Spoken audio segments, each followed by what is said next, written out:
তোমাদের আর একটি নতুন ভিডিওতে স্বাগত জানাই। আজ এসেছি কলকাতা আলিপুর চিড়িয়াখানাতে। তো চিড়িয়াখানাটি কখন খোলা থাকে, কখন বন্ধ থাকে, এখানকার টিকিট মূল্য কী আছে, সমস্ত কিছু তথ্য আমার এই ভিডিওতে পেয়ে যাবে। চিড়িয়াখানাটি সম্পূর্ণ তোমাদের ঘুরিয়ে দেখাবো। ভিডিওটি স্কিপ না করে প্রথম থেকে শেষ অবধি দেখবে। চলো এবার চিড়িয়াখানার ভিতরে প্রবেশ করা যাক। ভিতরে প্রবেশ করে তোমরা এরকম একটি ম্যাপ দেখতে পাবে। তোমরা ম্যাপের ছবি তুলে নাও, কারণ কোথায় কি আছে সমস্ত কিছু ডিটেলস দেওয়া আছে এখানে। আলিপুর চিড়িয়াখানাটি সকাল 9টা থেকে বিকাল 5টা পর্যন্ত সম্পূর্ণ খোলা থাকে। এই আলিপুর চিড়িয়াখানার টিকিট মূল্য এক একজনের 50 টাকা এবং 5 বছরের নিচে বাচ্চাদের টিকিট মূল্য 20 টাকা।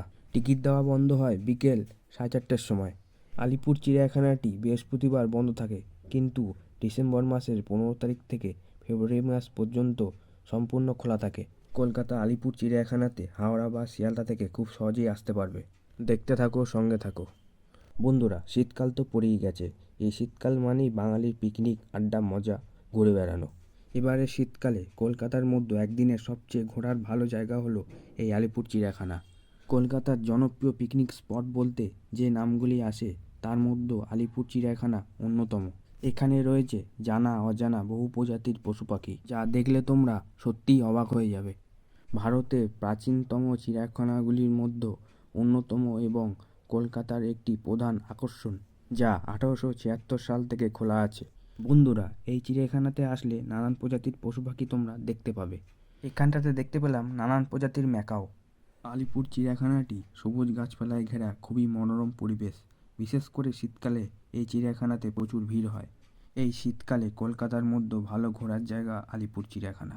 অনেক দূর থেকে মানুষ এই চিড়িয়াখানাতে আসে। প্রিয়জন হোক কিংবা ফ্যামিলি বা বন্ধু, সবাই এখানে এসে একদিনের ছুটিতে ঘুরে যেতে পারো। এখানটাতে দেখতে পেলাম দুখানা হাতি খেলা করছে। এখানটাতে সাদা ময়ূর দেখতে পেলাম। বেলা বাড়ার সাথে সাথে চিড়িয়াখানাতে মানুষের ভিড়টিও আস্তে আস্তে বাড়ছে, দেখে বুঝতেই পারছো তোমরা। এখানটাতে দেখতে পেলাম এশিয়াটিক লায়ন কেমনভাবে শুয়ে আছে, দেখতেই পাচ্ছ তোমরা। বন্ধুরা, এখানটাতে একটাই সিংহ চোখে পড়লো। এখানটাতে দুখানা কালো ময়ূর দেখতে পেলাম। এই পাখিগুলি ভারতবর্ষ, দক্ষিণ পশ্চিম চীন, মালয়েশিয়া, থাইল্যান্ডে দেখা যায়। ডুমুর এদের প্রধান খাদ্য। অন্যান্য ফল, টিকটিকি, সাপ খেয়ে থাকে। এখানটাতে দেখতে পেলাম হলুদ রঙের টিয়া। বন্ধুরা, এখানে আরও দুটি ময়ূর দেখতে পেলাম। ভারতবর্ষ, শ্রীলঙ্কায় এই ময়ূর দেখা যায়।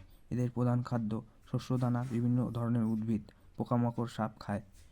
এখানটাতে অনেকগুলি সবুজ প্যারট চোখে পড়ল। এখানটাতে দেখতে পেলাম তিনখানা এমু পাখি। এখানে আছে জলহস্তী। এদের পূর্ব আফ্রিকা, বিশেষত দক্ষিণ সাহারাতে দেখতে পাওয়া যায়। এরা ছোট ঘাস পাতা খায়। এখানটাতে দেখতে পেলাম বিদেশি প্রজাতির হাঁস।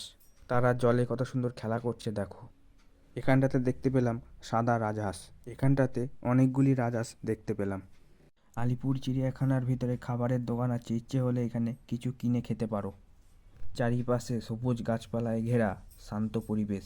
এই গাছের ছায়ায় বসে কিছুটা সময় তোমরা কাটাতেই পারো। এখানটাতে চোখে পড়লো সাদা শেয়াল। একটুখানি এগিয়ে গিয়ে দেখতে পেলাম সাদা বাঘ বসে আছে। তার পাশেই চোখে পড়লো রয়্যাল বেঙ্গল টাইগার। খাঁচার থেকে বাইরে বেরোবে বলে কেমন ছোটাছুটি করছে দেখো। আলিপুর চিড়িয়াখানাটি কিন্তু অনেকটাই বড়। নানান ধরনের জীবজন্তু দেখতে হলে এখানে আসতেই পারো। এখানটাতে দেখতে পেলাম গন্ডার, জলের মধ্যে বসে আছে। ঠিক একটু এগিয়ে গিয়ে দেখতে পেলাম নানান প্রজাতির সাপ। খাঁচার অনেক দূর থেকে কুমির দেখতে পেলাম। এখানটাতে আছে নানান প্রজাতির হরিণ। এখানে মোট দুখানা হরিণ চোখে পড়ল। বন্ধুরা, এখানে পশু পাখি দেখে শেষ করতে পারবে না, এত এখানে জীবজন্তু আছে।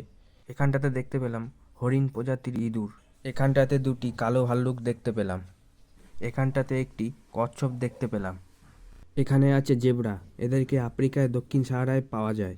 প্রধানত এরা ঘাস খায়।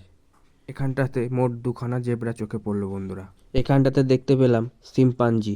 এখানে মোট দুখানা শিম্পাঞ্জি দেখতে পেলাম বন্ধুরা। খাঁচার মধ্যে দেখো তোমরা কিভাবে ঘুরে বেড়াচ্ছে। এখানটাতে বেশ অনেকগুলি জিরাফ দেখতে পেলাম। তারা কিভাবে পরস্পর দাঁড়িয়ে আছে দেখো। ভিডিওটি ভালো লাগলে চ্যানেলটিকে এখনই লাইক, কমেন্ট, শেয়ার এবং সাবস্ক্রাইব করে দেবে। ভালো থাকবে, সুস্থ থাকবে, দেখা হবে পরের ভিডিওতে।